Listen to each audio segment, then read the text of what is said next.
Well, like I said, we're back at logging. Feels good. First hitch we've got out in, I don't know, week and a half. It was a Friday. I remember we said happy Friday last video we did, and that was the last time we logged with horses. Did a little plowing at home, and like I said, we went to a plowing festival in Lima Beans, New York. Lima. Kind of had a good time, just Scott Armisen and I. Nice little festival, pumpkin festival. Oh, if things go right, we'll go to one in Geneseo, up in the same area, this weekend for the Estes family. Yeah, been a little hard to stay focused on videos. Had a lot going on.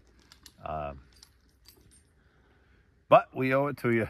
You guys subscribe and watch, and you need content more often than we've been given. And so we're going to try to get things back on track. Right now we're going to cut this cherry up.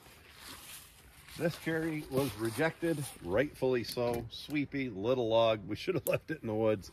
We're going to cut that up for firewood. So that's the plan, Stan. I hate to do this, Nick. I've been using this tree to cut for the equipment lately. In the woods, falling trees. I got it cutting so good, I hate to use it on the landing. Huh. Probably why you ought to start us on a safe method, or wear chaps, or all the above.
Firewood ahead for home, but not much.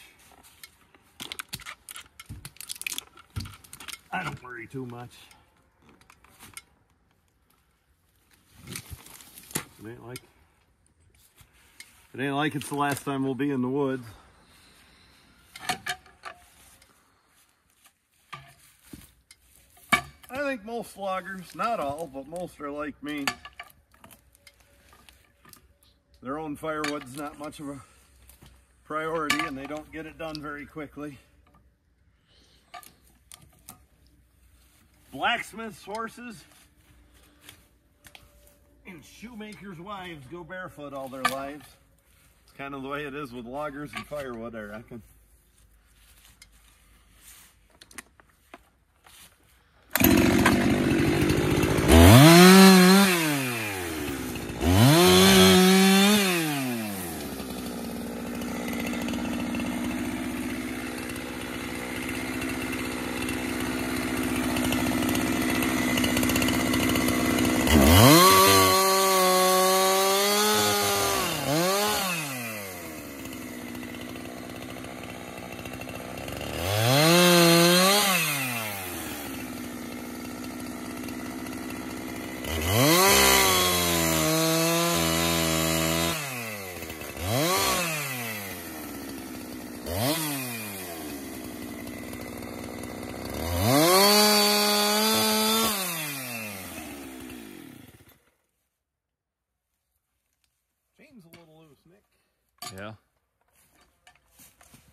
A lot of people talk about heart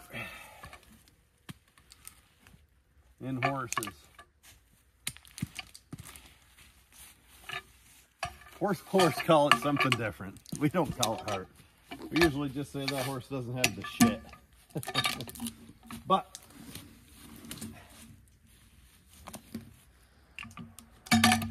willingness, heart, just the plain love of doing it is definitely a thing. Some horses have it more than others. Elvis, little bay riding horse there. Just like his mama, has a lot of heart. He works at it. Yeah, I'm trying to roll the knots down, but another one keeps showing up.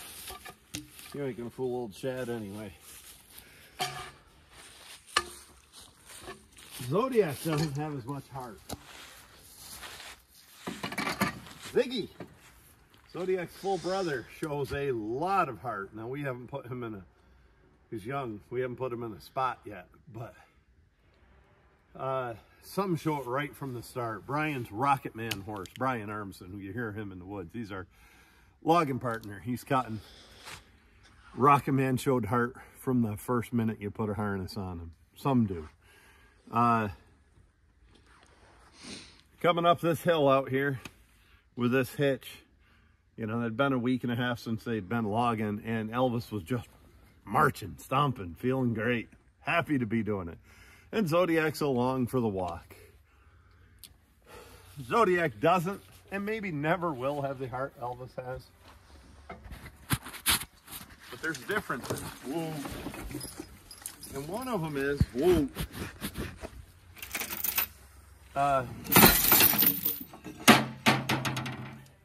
Some horses mature into it better. Now I think back of Elvis when he was Zodiac's age.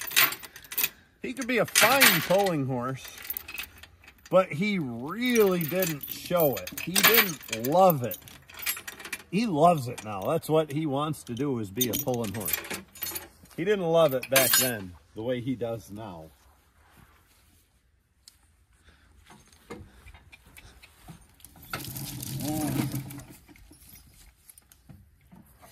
I don't usually carry two PVs on here.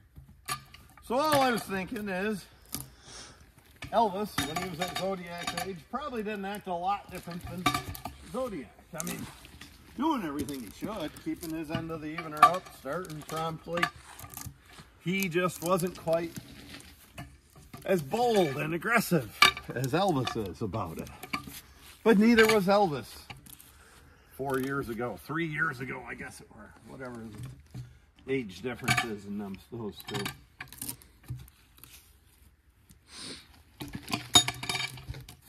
One of the best things I do in regards to helping me keep things in perspective with individual horses, we train a lot of horses. And we own a fair amount of horses, which that's not one of the best things I do when it comes time to buy feed. But what I'm getting at is, I have an 11-year-old. I have a 25-year-old.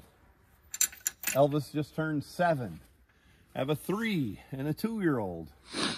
I was breaking a 4-year-old earlier this year, a 5-year-old. You know, had to get them of all ages and all stages of life. And when you have that at the same time, it really helps you put it in perspective, like Spinal Tap. A little too much perspective, they said, at Elvis's grave. But anyway, it really helps you put it in perspective where they are in their life, in the stage of life. And really what you tend to do is not push a colt too hard. When you have a good handle on it yourself and you realize what stage they're in. If you only have a pair of 2-year-olds, ooh, even if you have vast experience back, you tend to lose that perspective, and you tend to forget how young they are. or a pair of 3-year-olds or whatever. You only have a pair of 8-year-olds. You forget what it's like to be a 2-year-old.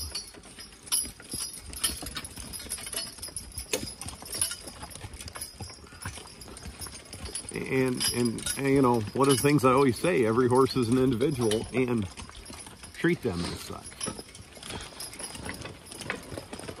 Somebody asked me at the event I was at last weekend up to Lima Beans, Lima, what the most important I want to call it feature. What the most important thing is to be a horseman. You'd think I could think of a better word than thing, Nick. No wonder I can't get a job. Characteristics, skill, personality trait, whatever you want to say. And boy, there's 3 of them come right to mind, and all 3 of these are related. Now, the first one is self-awareness. Second one is patience. And the third one is timing. But I tend to think people who just plain have self-awareness have timing and patience. That's kind of where we're going to theme this today. We're going to go hook onto another hitch as we're driving and resting. We're going to show a few things. We're going to talk about timing and self-awareness and patience. That falls right in line with what I was saying about the young horses. So I reckon I didn't think I had anything good to make a video about today, but it just came to mind. I'll piggyback off the person's comment, and we'll go with that. We'll go with important personality traits to be a good horse.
So standing up in the tugs is a good example of self-awareness,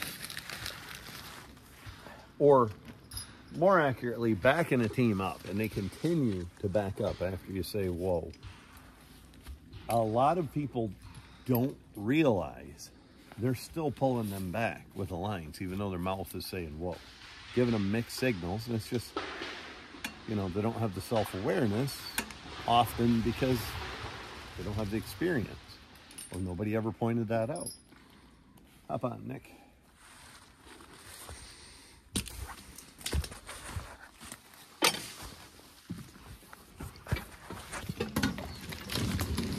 A lot of the most self-aware people don't even realize they're self-aware. Sold a really good team of oxen once. They went all the way from here in New York State to Colorado. They were a good pair of cattle. You could do anything with them. They were remote control. Literally. I mean, I could hook onto a log 100 feet away and give them voice commands to go through everything, and they'd do it. The guy who was driving them never really drove oxen before. Kind of led oxen with a rope more than anything, but he never drove them. And the guy that was the buyer was driving them, and he had a hard time getting them to stop. And I couldn't figure it out. They'd stop on a dime.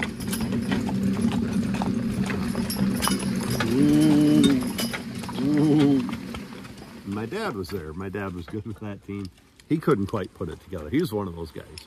Very self-aware, but he didn't know he was. My dad took him for a spin, drove him, said, whoa, and geez, they stopped. And Dad was not an oxman. He loved the oxen, but he'd never trained a team and only drove mine on occasions. You know, he was a horseman, not an oxman. And the potential buyer tried to drive him again and couldn't get anywhere. They wouldn't stop. They wouldn't run away. They just wouldn't stop at the right time. Finally, I'd have to step in and say, whoa, or something. Howie Van Ord stepped up, and Howie said, Howie was a great teamster, and Howie said, well, you're giving them mixed signals. You're saying, whoa, but you continue to walk. And that's the oxen's cue when you walk beside them. When you go, they go. When you stop, they stop. When I move away, they haw. When I move closer, they gee, and so forth. And the new teamster, just brand new at oxen, and he learned this really quickly, but was continuing to walk as he said, whoa, and the team continued to walk. So that's kind of what I'm getting at with self-awareness. Let's watch this team go up the hill here. Maybe we'll combine this into timing. So there's self-awareness right there. We'll replay this, and you watch Zodiac didn't quite start on time. I didn't quite give him the cues, so I didn't get after him or speak to him or anything. Elvis was a little early, and it was my fault. Zodiac didn't feel it on the line. So, because of that, you know, I wasn't well timed, but I did have enough self-awareness not to punish a horse for something that's my fault. Show the team, Nick. Look at Elvis march. Elvis wants it. He says, we're here to skid logs. I love skid logs. Zodiac's like, ooh, look, a leaf. You know, Zodiac's just a little distracted and young. He's kind of coming into his own, but he's not there yet. It's the difference in age. In there factors in the other thing I said, patience. Zodiac hopefully will develop into as good a boy as Elvis someday. With patience.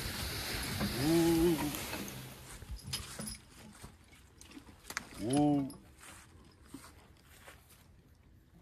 Teaching them to stand up in the tugs and not back off. Elvis should know. Can I pick on you, Nick? What?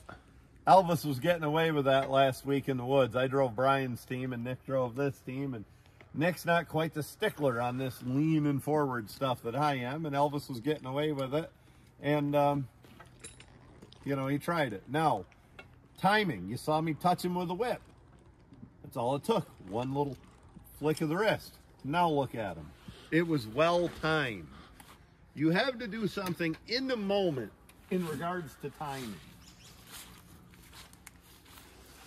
The horses live in the moment. He has no idea right now, and Elvis is a smart horse. He has no idea what he did wrong 30 seconds ago. He only knows what's going on right now.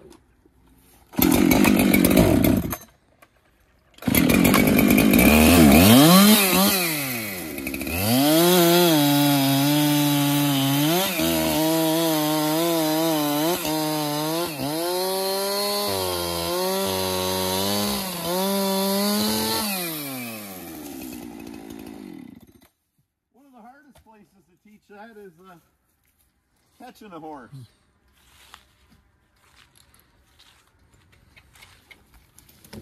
Whoa, or a dog, either one.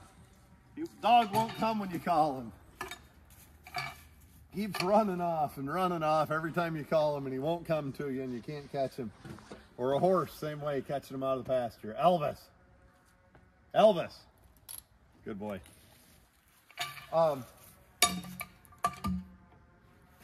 And then you finally do catch him. And you want to give him a smack or be mean or punish him or yell at him or whatever. They're in the moment. And in the current moment, that dog or that horse is being caught. It's doing exactly what you want it to do. And even though you're mad because you spent the last half hour trying to catch it to no avail, it's over with. It's done. And now you have caught it. And as upset as you are, you can't punish them. You have to just tell them they're a good boy for being caught. And that takes a lot of self-awareness to do that. Most horse problems are people problems, you know. And that goes from a beginning horseman to somebody with 40 years experience like myself, to anybody. Whatever we do, most problems are something we created.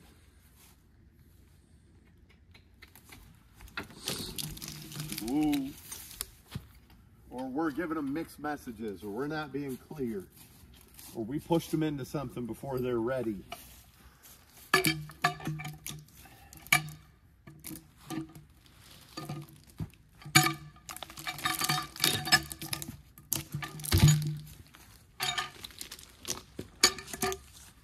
The best trainers just simply avoid mistakes. It's not a lot of great things they do right, it's what they don't do wrong. There, he's got a pee.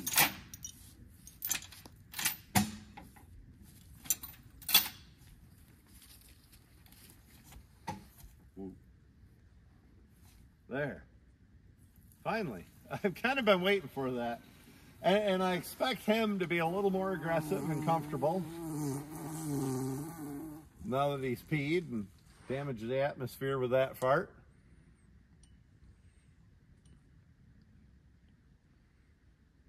I expect him to be on his mark a little bit better now. And just be a little more comfortable, you know. I know I am. If I've really got to pee and I don't get a chance, I'm a little better afterwards. Let me give you an example of with draft horses.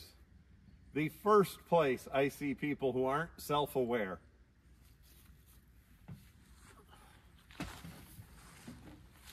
And we're backing down a hill. Ooh. So right there, that's a place. Nick, come on. Yep. That's a place. I picked up the lines and they started to go forward. And I could have yelled and I could have rah. That's their cue to go forward. That's half their cue to go forward anyway. And they're used to going forwards here. So why yell and beller and be a jerk about it? They're doing exactly what they think is right. But here's the example I was going to show. Back. Woo. Woo. See, I let loose of the line. Whoa. Clearly stop in between each command and let loose of the lines. I'm not still telling them to haw with the lines, but saying whoa with my mouth. Back.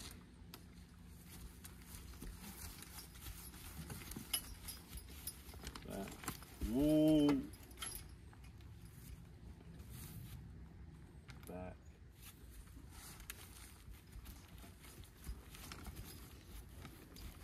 And unfortunately,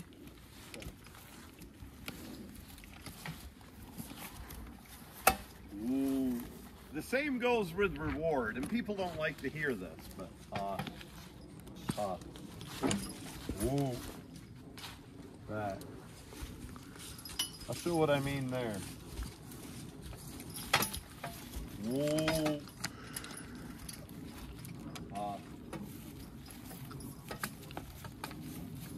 Ooh. That.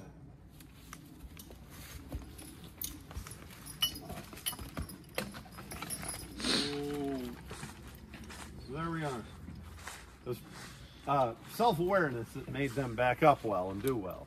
So now, here's something I like to do. I like to come up here and pet them. Good boys. Well, that's great. And it makes me feel good. And it doesn't hurt a damn thing. What have you been eating, dork face? But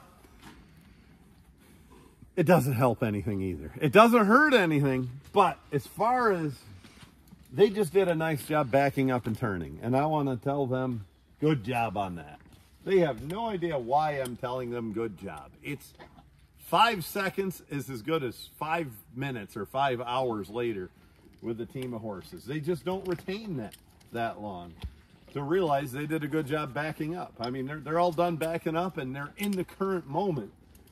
They're not living in the past about the 5 seconds ago they backed up. They're in the current moment of, okay, now we're standing, waiting, or, you know, Brandt's going to come up here and pet us. Maybe they realize I'm going to come up and pet them.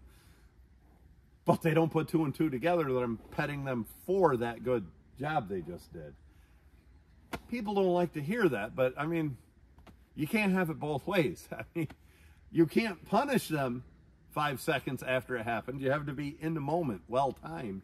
And you can't reward them later either. It has to be in the moment, well-timed. And you can't have it the positive way, but not the negative. It just doesn't work that way. The difference between the positive and negative, if they did a poor job backing up and I stopped them and got off and now I'm doing some kind of punishment, I'm damaging them. I'm causing issues. They think they're being punished for standing here or whatever they're currently doing. If I'm rewarding them, I'm not hurting a damn thing. I mean, and if it makes you feel good, great.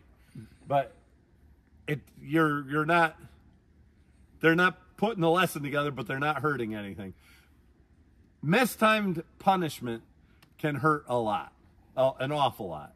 Mistimed reward doesn't hurt that much. Ooh, buddy. All right, Nick, why don't you shut her down, lift that tongue for me. We'll try to get these heel chains hooked a little closer. I don't like my tongue this low. I like it up a little higher, and that's how you get it higher on the D ring. D ring. Okay, Nick. Hook the heel chains 1 length closer on one horse, Zodiac.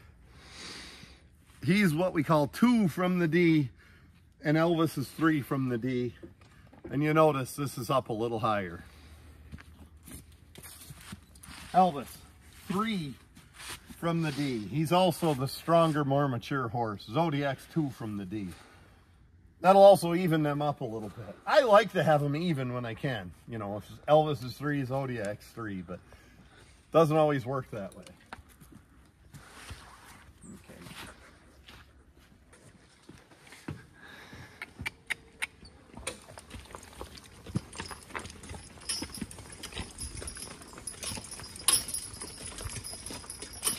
Along the lines of self-awareness, it's a self-awareness to your harnessing. If something's not right, you know, the one thing that drives me insane is when somebody will have, if you zoom in on Elvis's top hames, Nick, he's got 3 elevators, up and down. I almost always run my horses in the top elevator. Not always, but nearly always. But when you see somebody with a horse harness and they have the left side all the way down and the right side all the way up, and they've been working them all day and they don't even notice it, it drives me bananas. That's a lack of self-awareness. Let me give you another example. And another lack of self-awareness. And I'm not going to say I've never done this, but it's been a long time because I learned my lesson. You'll see somebody hook to a load at a pulling contest. And it doesn't have to be a horse pull. It could be in the woods or a heavy wagon or something. Just, they have to pull hard. And they yell, get up here, get up, God, Duke, whatever their horse's name is, every step of the way. The horse is already up. The horse is already here. He's already get up. You know, good teamsters save that for when they need it. It's like working in a bell factory. You don't hear the bells after a while. You know, Zodiac slows down a little, and I say Zodi, and he steps up. That had the right effect. I'm not saying there's never a place to say anything, but do it when they're slowed down, not when they're doing what they're supposed to.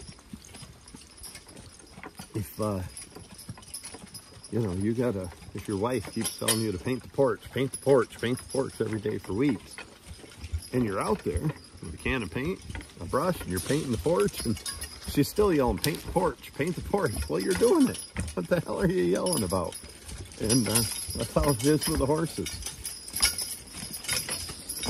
And if you just always get yelled at about painting the porch, or while you're painting the porch, pretty soon you're going to give up on painting the porch because you're sick of it. Or you might give up on your wife. Well, these horses are going to give up on the teamster. No, I don't mean to make that sexist. That can work the other way.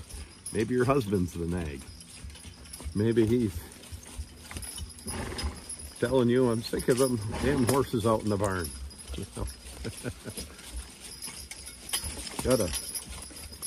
Gotta put a fence up. Gotta put a fence up.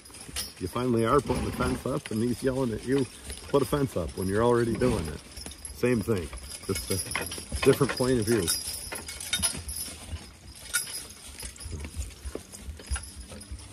And self-awareness is just little things. It's brushing a horse off, but knowing where your feet are. Knowing when they move over, tied to the barn floor, that you caused them to move over. Things like that. Nick, do you ever hear of the Dunning-Kruger effect? I don't think so. Intelligent people realize they're not how many things they don't know. That's the essential crux of the Dunning-Kruger effect. Stupid people think they know everything. And that's kind of what we're getting at with horsemanship. Realize you don't know everything. You know, none of us do. Best horseman I ever met, probably. I don't know, there's been an awful lot of them, but Don Meadow Sr. was tops. What a horseman he was. And he always used to say, I don't know much about horses, but if that was mine, I'd do this or that. And then he'd say, but I'll tell you what, maybe that collar doesn't need change, because just when you think you got them figured out, you learn something different. And that's coming from one of the best horsemen. That's probably what made him one of the best horsemen. What was his ability to admit he didn't know everything. Dunning-Kruger effect. Nick, when I mentioned the Dunning-Kruger effect, you know what the right response is? What's that?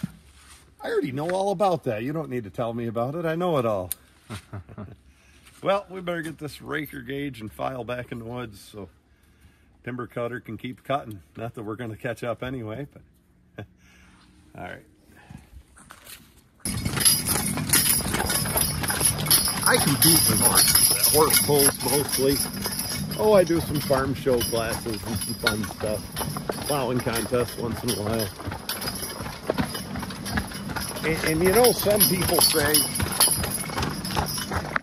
there are no winners at a horse pull, or there are no losers, you know. We all did well. Well, there's some truth in that. But there is a winner.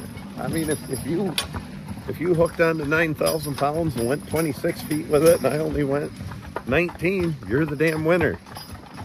It can't be both ways. And that's the way it is in life. It can't be both ways. And so it is with the training, as I was just talking about. If you're going to get down on yourself and be upset with every bad thing your horse does, you have to also give yourself credit for all the good things your horse does. And it has to work that way. I mean, the horse doesn't coincidentally stand on the barn floor and take a bridle real well and get clipped and do all these, have great ground manners, but have a few bad habits in the harness. That's not a coincidence. You caused the good and you caused the bad, and that's being self-aware. And you can't focus too much on either one. Most of us tend to focus too much on the negative, except the narcissistic type.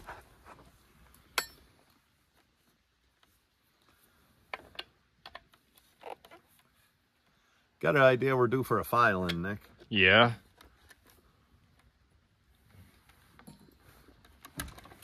Oof. That log has been a pain in the butt since I skidded it. Rolled across the driveway once. It just doesn't want to be where it should. It's too good for its family, Nick. Doesn't want to be with its cherry brothers and sisters.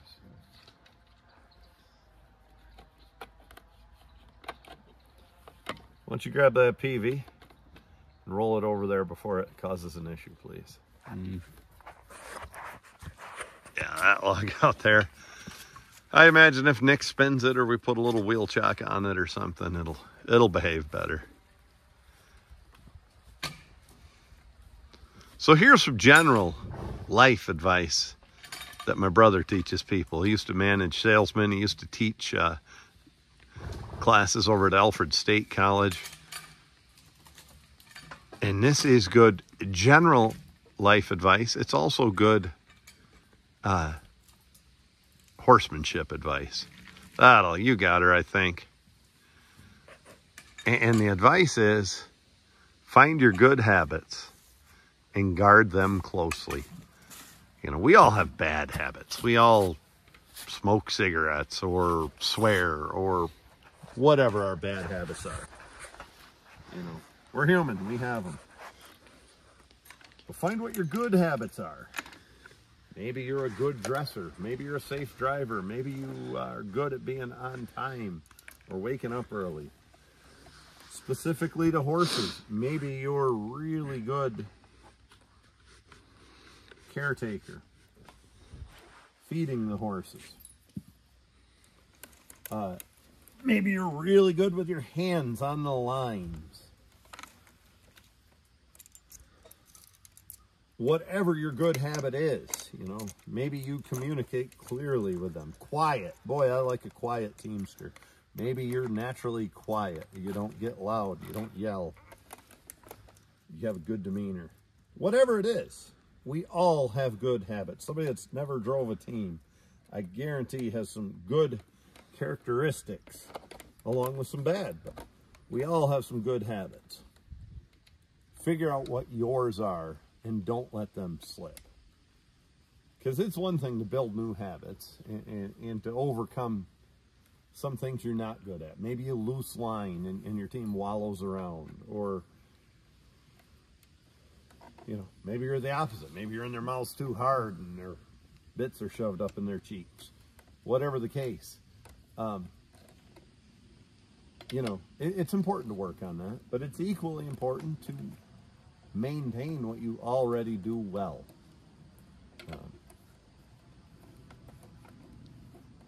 And I just think that's about as good advice as anything. I've seen people through the years that were really good at something that got to where they weren't as good at it. Often it's appearance. It's grooming, taking care of them. Hell, we'll talk about myself. There was nobody better about grooming horses and having them shiny and looking good than me. And now, if it's not game day, well, I'm not as good at that as I used to be. So that's a good habit that I used to have that I didn't guard as closely as I should have. And I got to get back into that good habit.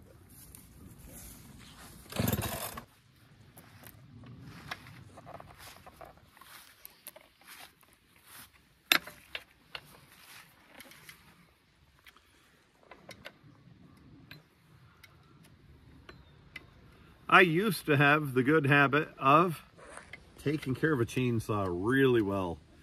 The bar and chain, my saws always cut perfect. They were always full of gas at the end of the day to prevent condensation. Air cleaners were cleaned. You know, all these little bolts are tight periodically. Mainly that chain was sharp and of course the bar. If you have a sharp chain, you have to do less with the bar. Not nothing, but less. The less timber I cut, the more skidding I do without cutting. You hear Brian in the woods. He's our cutter most of the time. You know, I'd cut a lot of veneer sails, which means I clip a little bit off the end of hundreds of logs throughout a day or cut a couple chunks off. You know, out here in the land, and you're always dealing with this dull stuff. I got away from that good habit. The last week and a half, actually quite a bit lately, I've been cutting again for equipment. We've had fairly good production. Therefore, I realized how slack I'd gotten on taking care of stuff. I have the knowledge. I can file a chain and get a saw cutting as well as anybody, but I wasn't doing it. And I got back in the woods cutting, falling timber and falling a bunch of trees, keeping ahead of the equipment. And I got back into my good habits of taking care of stuff. And I can already see myself just, you know, this little bit into the day, 2, 4, 6, 8, 10, 12, 13 logs into the day, I could see myself slipping, not keeping that saw as sharp as I could. Woo. There's no reason for that.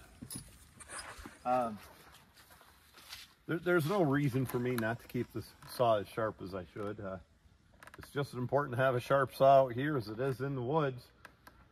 It gets dull more often. It's going to. You're going to hit the ground. You're going to drag the logs through mud. But the horses need rested often. So that's a good time for me to file the saw. So there's an example of not keeping up with a good habit. You know, 2 examples: keeping the horses clean and keeping the saws sharp. So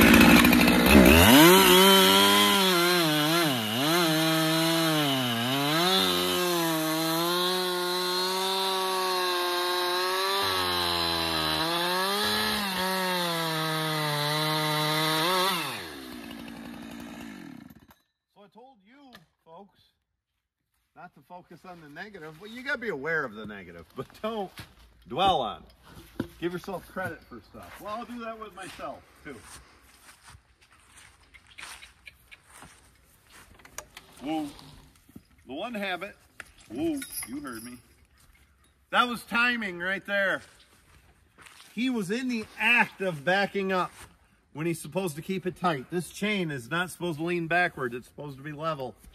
He was in the act of backing up, and I smacked him on the butt. And he said, "Oh shit," and he knew what I meant, and now look at him. Had I waited, had I come around back here and he'd already got away with it, we'd have a mess.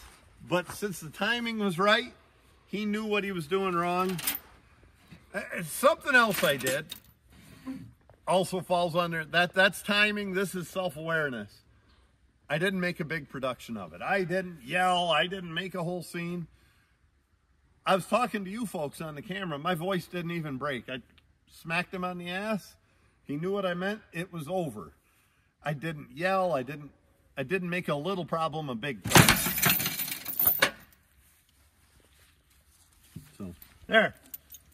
Well, I'll break my arm, pat myself on the back with that one, huh? But I told you, don't dwell on the negative. So here's another habit that I've always maintained. Ooh. I got this from my dad and some of the old timers I grew up around. I keep a neat landing. These logs right here, there's 13 of them already today. A log truck can park right there and get them all. It's neat. They can stay on this hard driveway. A scaler can get in here between every log. That's why we pull them ahead. Another reason why I like the horses leaning ahead, not back in the tugs.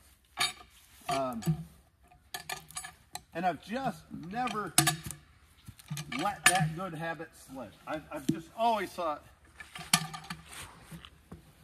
when log truck drivers, buyers, landowners, YouTube viewers, when people think of me, I want to think of a good landing. They're not the best logs in the world today, but they don't look too bad because we have a good landing. They'd look like crap if we had a poor landing. So that's not a specific horse example,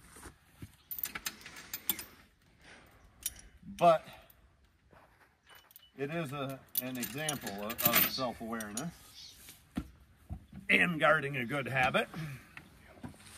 We'll talk about a horse example. As the team turns, gee, see their harnesses? Whoa, that's a D-ring harness. Gee. Whoa. I didn't used to run them, and I learned what a D-ring harness is and the value of it and why it works well for logging horses, and I changed. John Walker. Is it John Walker? Down the Trail Horse Logging. Got the same name as the bourbon. Is it Johnny Walker? Anyway, John did a video Down the Trail Horse Logging quite some time ago, and he talked about how he learned about a D-ring harness and would like to give it a chance sometime. Probably the timing's not right, you know. By the looks of their harnesses, they've got a bunch of nice, good harnesses, and they're functional. They're not having issues. They're doing fine. But he told about his own evolution. That's self-awareness. He told about how he was too much of a know-it-all for a D-ring harness once. And then 5 years later, he's thinking about it again, and he thinks, you know, that's not a bad idea. I'd like to try that sometime. And that's evolution. That's self-awareness and growth. And for him to realize that about himself says a lot. Now, all you got to do is watch that channel and watch the way those Belgians behave and realize those guys have timing, self-awareness, and patience. So, good job on their behalf.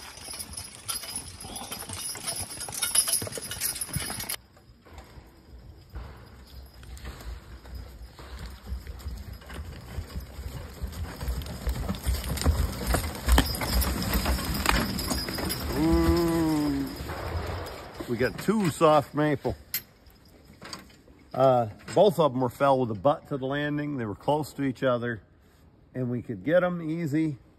We don't always haul 2 tree lengths at a time, but it's a short skid. It's a pretty good road. The opportunity presented itself. The horses are acting well.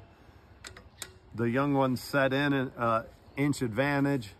So everything seemed right, so we're taking a decent size hitch this time out.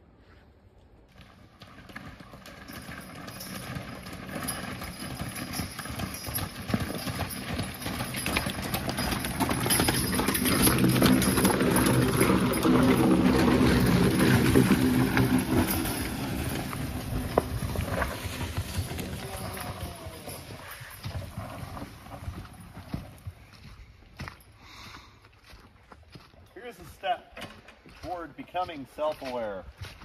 If you're on video, and I know this from experience because I do it too. If you're on video, you know, somebody sees you at a plowing event, or, you know, maybe you're filming something just to see if your collar fits or whatever reason, watch how often you say, whoa. Again, I talked about during a pull, when they have to pull hard, you know, coming up through there. A lot of people will be yelling, get up, yeah, get here. Whatever they think's clever. Or not clever, but whatever they say to their horses. You know, everybody says something different. Same thing with whoa. Count how many times you say whoa. My dad was a master at this. My dad said whoa once, and he meant it. And they stopped. I don't expect air brakes. I say whoa, I expect them to stop. You know, a couple feet ahead. I have a different tone, and if I had an emergency, I'm falling off or about to get run over, if I have a scared tone, somehow they know and they stop. Like air brakes. The rest of the time, I expect them to kind of slow down to a stop here. They're not machines, but nonetheless, count how many times you say whoa, especially backing up. You'll find that most of us do it excessively, and we're kind of desensitizing them to the most important command. Just an observation I've had. I've heard people say that they didn't have any idea how much they said real low, and they picked on other people for doing it. Then they see themselves on video and they're like, oh shit. And I've done it myself. Think they're gonna start, Nick? Yeah. Of course they will. And you'll see what I'm talking about with Elvis being an aggressive 7-year-old pulling horse who's really come into his own last year. And Zodiac, who is right where he should be at his stage of training, a developing 3.5-year-old. You'll see the difference. And Elvis has an inch closer to the center. Elvis is doing an inch more work on the evener than Zodiac. But you'll see Elvis just marching right off saying, this is fun. And Zodiac saying, oh, this is work. I'm doing what I'm supposed to.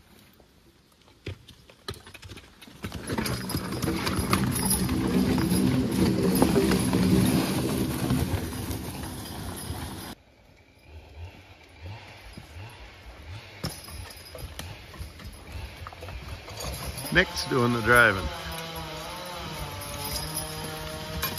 Got another decent soft maple. Kind of a nice day here in the woods. Things are going well.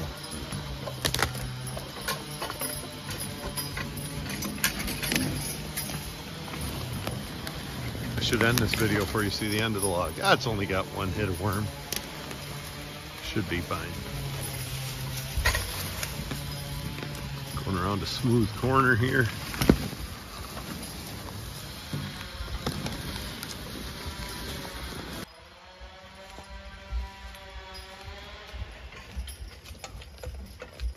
Couple of good-headed horses there. I wish Zodiac acted as good as his head looks. He's the anomaly to the whirl and the shape of the head thing. Well, I guess thinking about that, I forgot to focus on what I was supposed to here. And I can't keep up. I want to talk about Nick's hands on the lines and what a good job he's doing. I'll just stop him for a minute, Nick. We'll get ahead, and I'll try not to get distracted. Let's say hi to our buddies. Hi, Zodi. Hi, baby Elvie. I do believe in swirls. Elvis's is just a little low for me. But I'll tell you what, I wouldn't trade Elvis for the best cow in the barn. And it's off to the right, which means he's very straight ahead. Zodiac's is absolutely perfect. And he's a bit of a shithead. You'd think his was really high. Okay, let me get up here. Okay, Nick. Nick's gonna start him on a tight line. Look how comfortable their mouths look and their heads. Nick's doing a good job on the lines. Just good pressure, he always does have. Watch his hands as he goes by. Watch the flexibility. Watch how they move with the terrain. Look at his elbow position, just slightly ahead of his hips. Good hands on the lines, and that gives you a good result. Keep in mind we're driving with snaffle bits. Smooth snaffles in both horses.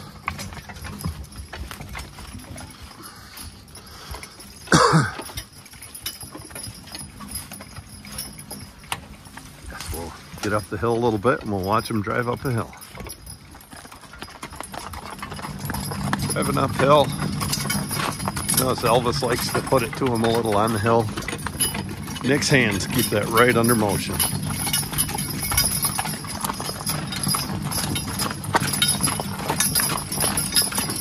Tell you what, Zodiac says, you know what, I can keep up on this hill. I never saw a horse that could do math equations, but I think he knows he's got a little, either he's getting stronger, he's got an advantage on the eveners or something. He knows there's something going on. Years ago, a friend of mine got after me. I had a good horse, looked just like Elvis. His name was Rambo. And the one beside him wasn't quite as good. And I had Rambo set in 1.5 inches, pulling him all summer that way. My buddy said, if you got to set a horse in, you might better get a good one to go with your good horse. And somebody else chimed in. It was Francis Root chimed in. He says, you know, I've seen horses look at eveners for a long time, and I never saw a horse that could figure out that math and those equations and figure out the dynamics of them. There's something to that. They don't know. They might feel stronger that day, or think they do. There is also a point to... That's good. There is also a point that my buddy was making, that at some point you're just taxing your good horse way too much.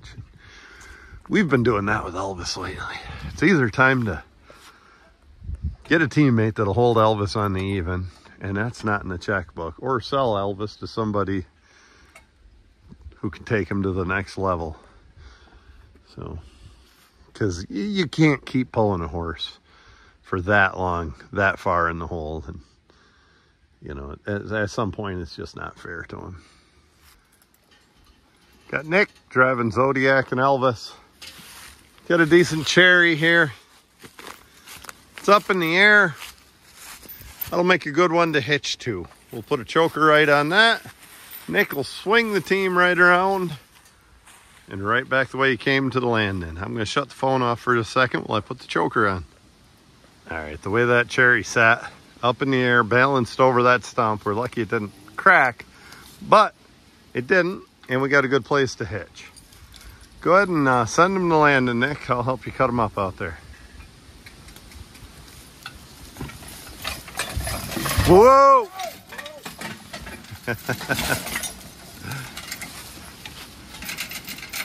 There, that's self-awareness, Nick. Nick, I think you had the right idea. Going up there. Yeah. I might stop you if it looks like we'll... So hold on, Nick. Let's review this for the YouTube people. This cherry was sitting on this stump. Balanced. The butt end was in the air. Now the top end is. Generally not a good idea to fall trees like that, because you put a lot of tension on them, and you can fracture them and ruin wood. This one didn't do that. But when Nick pulled ahead and that rolled off the stump and he was turning sharp, whoop, over went the cart. It happens. I didn't see it coming, or I'd warned Nick. He didn't see it coming, but you notice Nick stopped him, jumped off in a hurry, and all's well. You can get right back on now. If you go the other way, you're not going to tip. If it is, we'll be on America's Funniest Home Videos. Does anybody even remember that show? I'm getting old.